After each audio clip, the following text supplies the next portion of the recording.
ડાંગમાં ખાબકેલા ભારે વરસાદની અસર નવસારીમાં જોવા મળી છે। ઉપરવાસનું પાણી નવસારીની અંબિકા નદીમાં આવ્યું છે। બેલીમોરા પાસે અંબિકા નદી રૌદ્ર સ્વરૂપમાં જોવા મળી રહી છે।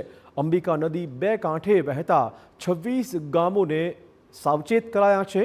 ચીખલી પ્રાંત અધિકારીએ શાળાઓના બાળકોની રજા જાહેર કરી છે। સ્થાનિક તલાટી, સરપંચ, શિક્ષકોને પણ આ બાબતની સૂચના આપી દેવાઈ છે। અંબિકા નદીની જળસપાટી 33 ફૂટ પર પહોંચી ગઈ છે।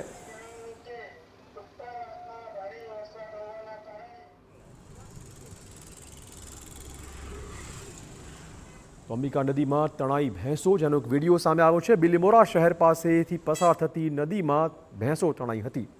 નદીના વિસ્તારમાં ચરવા ગયેલી ભેંસો તણાતી હોવાના દ્રશ્યો પણ સામે આવ્યા છે। ડાંગના ઉપરવાસમાં વરસાદ થતાં નવસારીની નદી રૌદ્ર સ્વરૂપ બતાવી રહી છે। અંબિકા નદીના જળસ્તરમાં થઈ રહ્યો છે સતત વધારો।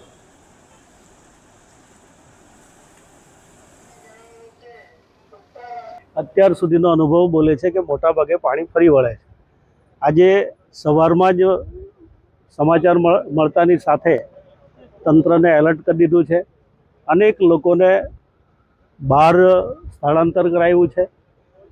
નદી કિનારે કામ કરતા લોકો, કારણ કે રેતી સાથે જોડાયેલા લોકો છે, લેબર લોકો, એ લોકોને પણ આપણે બધા લોકોને બહાર કાઢ્યા છે।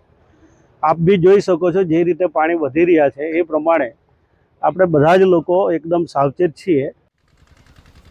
તો પૂરની સ્થિતિ સર્જાય તે પહેલાં તંત્ર સાવધ છે અને તે માટે આંગણવાડી અને શાળાઓના બાળકોને રજા આપી દેવાઈ છે। નીચાવાળા વિસ્તારના લોકોને પણ સૂચના આપી દેવાઈ છે। નદીઓમાં વધતા જળસ્તરને લઈને વહીવટીતંત્ર પોતે હવે એલર્ટ મોડ પર આવી ગયું છે।